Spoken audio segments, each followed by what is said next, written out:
Otherwise, you move to a situation in which you just decide which statues you want, which town halls you want. We just burn down a hall that's possibly named after someone who also was involved in that. That is known as mob rule, Isa. Meanwhile, the next one comes in from Mike in Crawley. There used to be a saying with old school police officers, you can't take your helmet off and mix with the crowd. It means no matter how difficult things might be, you're expected to do your duty. Well, it now seems not only do you take your helmet off, you bend the knee, skateboard, dance, or just join in with the crowd.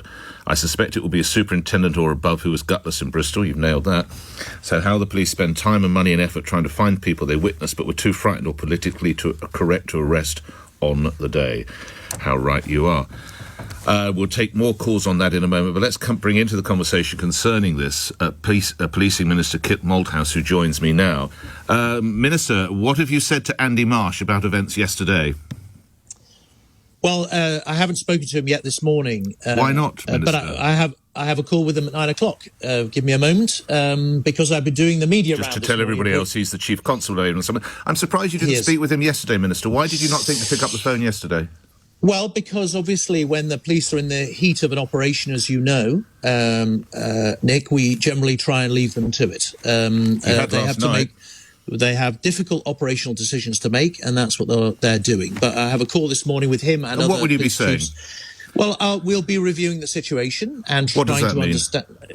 Hold on a sec, Nick. Honestly, you're obviously pent up this morning about what happened yesterday. I'm desperately disappointed for the good folk of Bristol, who would appear, courtesy of Andy Marsh's colleagues, mob rule has taken place, Minister. I'm sure you share my anxiety. I do share your anxiety, and I completely agree with you that the way we do things in the country is not like that. What was pretty obvious was that a group showed up with a premeditated plan. They had ropes and tools to remove that particular statue and perpetrate what was an act of criminal damage. Now, I know that there is an investigation underway. Footage will be reviewed and hopefully prosecutions will follow, whatever the merits or otherwise of that statue being where it was. But the way to deal with these things in this country is by democratic discussion and argument and decision.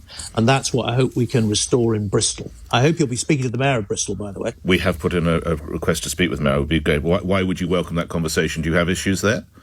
No, but I do think it's a matter for the people of Bristol to decide I agree. what they want to do with that particular statue. But you are right, Nick. We cannot have mob rule. We have a way of settling our differences in this country, and it's called democratic decision-making, and that's what should have pertained yesterday. And I hope and believe that prosecutions will follow. Well, it's good to hear you taking a robust line, although you do, in a way, mirror what we heard from Avon and Police Somerset Superintendent Bennett, who was Gold Command, I believe, who said that people came with the right tools, which is why you say they came premeditated. Well, you'll know in policing, a lot of crime, people come premeditated. It doesn't mean you don't take action. Does it, Minister, or has it changed? No, that's right, Nick. But you and I both know, because we've had a lot of involvement with the police, that until you've been on the front line of dealing with an angry mob, it's very hard to know what judgments you'd make. Now, in an ideal circumstance, you are quite right that the police would move in and prevent crime taking place. But where you're dealing with an angry mob, you have to bear in mind the safety of your officers and whether moving in So it is mob rule.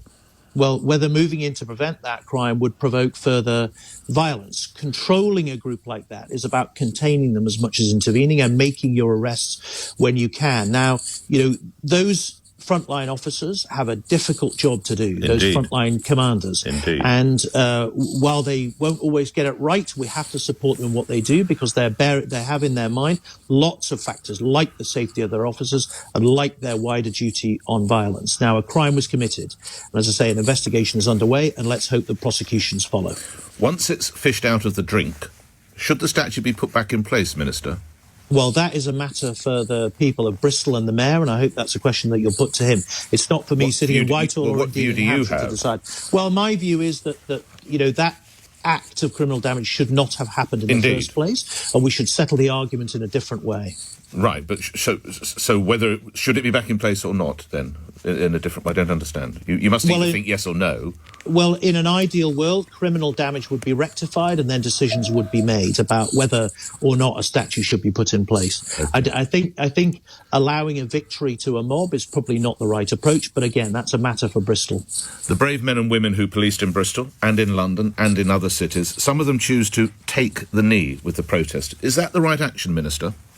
Well, the police should remain neutral on all demonstrations, and I know that guidance was issued to police officers in London and elsewhere that ideally it should not take place. There are possible circumstances where, in a low-level, non-violent, community-based situation, police officers may want to recognise solidarity with the community. But in a public order situation, not least because it may put others who don't take the knee become targeted, it wasn't recommended, and guidance made that clear to police officers. The protests that we saw in London and in Bristol, what has it done for the cause of anti-racism, in your view?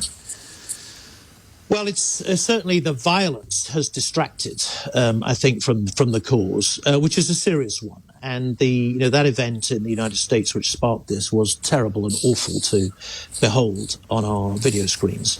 But the wider issue is one to which many of us have applied ourselves over the years, and you will remember from our time at City Hall, Nick, that we did huge amounts of work on this, and the country has come on a long journey.